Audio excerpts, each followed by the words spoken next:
अस्सलाम वालेकुम जी। बिस्मिल्लाहिर्रहमानिर्रहीम। क्या हाल है आपका? ठीक ठाक है?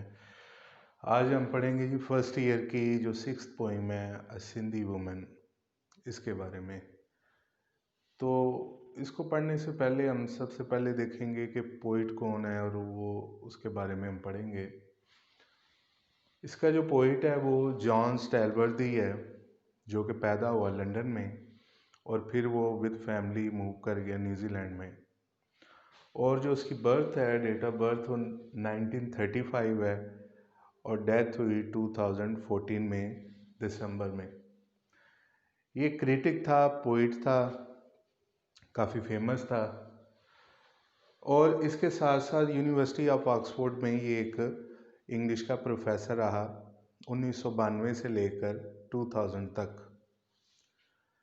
अच्छा जी, अब आ जाते हैं हम पोइम की तरफ। तो जो पोइम है इसका मैसेज क्या है? बेसिकली इंट्रोडक्शन ये है कि ये उसने राइटर ने कराची में आकर ऑब्ज़र्व किया स्लम्स को। स्लम्स कहते हैं झोंपड़ियों को, ये जो कच्ची बस्ती होती है।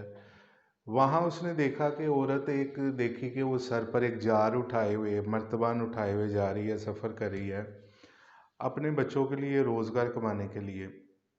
तो जैसे ही वो ऑब्ज़र्व करता है तो ये सारे ख्यालात, ये मेडिटेशन, इमेजिनेशन सारी उसके माइंड में आती है एक पोइट्री की सूरत में।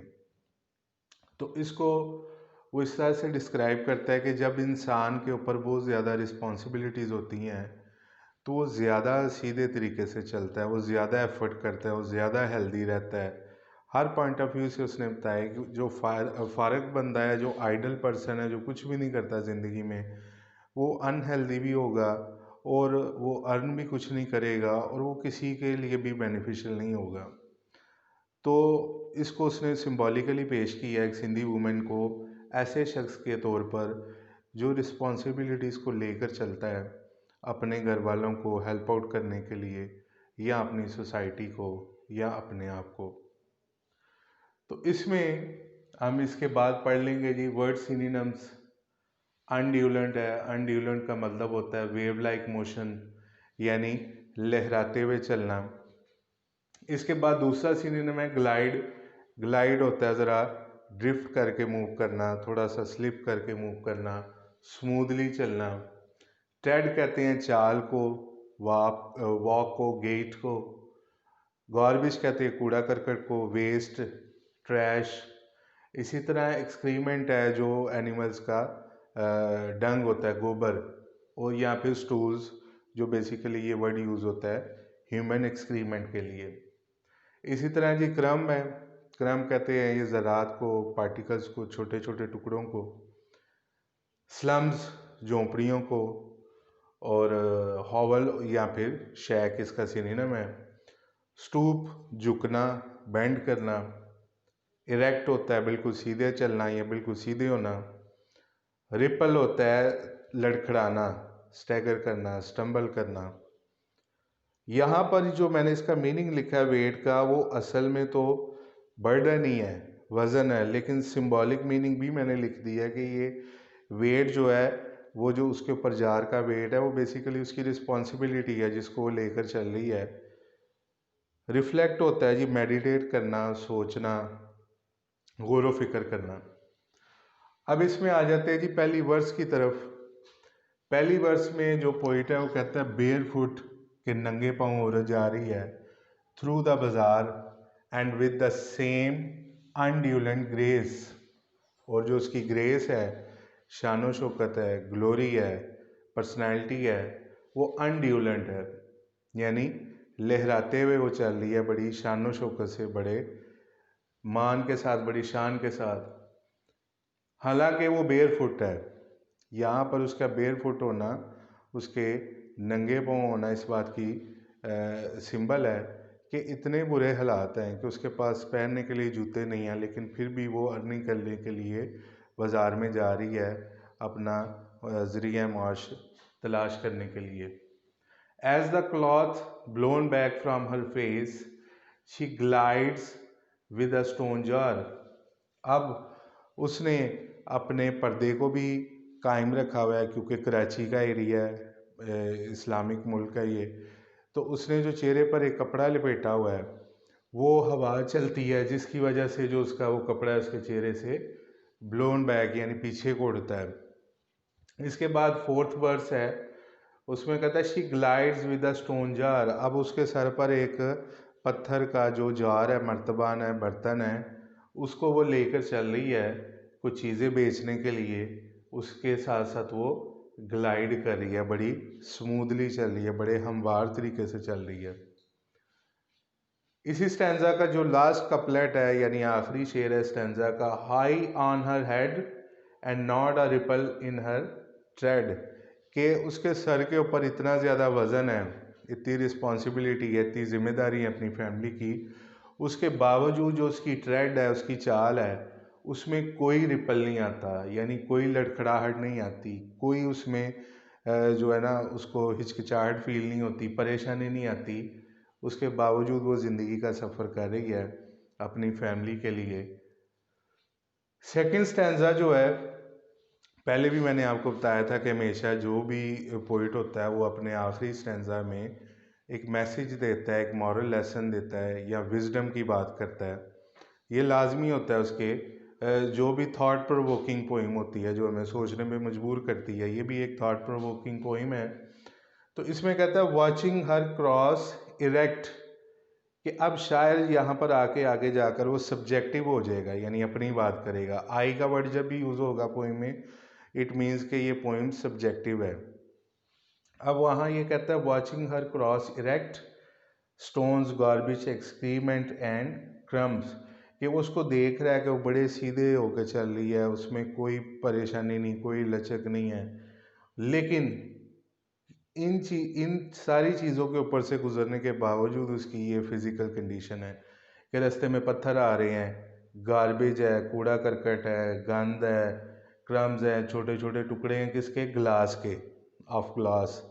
लेकिन उन सब ये बेसिकली सिंबल्स हैं हर्डल्स का, डिफ़िकल्टीज़ का, परेशानियों का जो इंसान की ज़िंदगी में आती हैं अपने बच्चों को पालने के लिए, अपनी फैमिली को चलाने के लिए, या फिर अपनी किसी भी गोल डेस्टिनेशन तक पहुंचने के लिए रास्ते में जो हर्डल्स आती हैं, परेशानी है, रुकावटें आती हैं, ये उसका सिंबल है। तो कहता है उसके बावजूद वो सीधा चल रही है, ग्लास के भी क्रम्स आते हैं, पार्टिकल्स, टुकड़े आते हैं, उसको भी क्रॉस करती है इन द कराची स्लम्स। अब यहाँ पर उसने हमें ये एक इमेजरी दी है, एक पिक्चर दी है कि कराची में झोंपड़ियाँ हैं, स्लम्स हैं, कितनी गुर्बत है, लोग फैसिलिटेट नहीं हो रहे, इस चीज़ का भी हमें एक मैसेज मिलता है।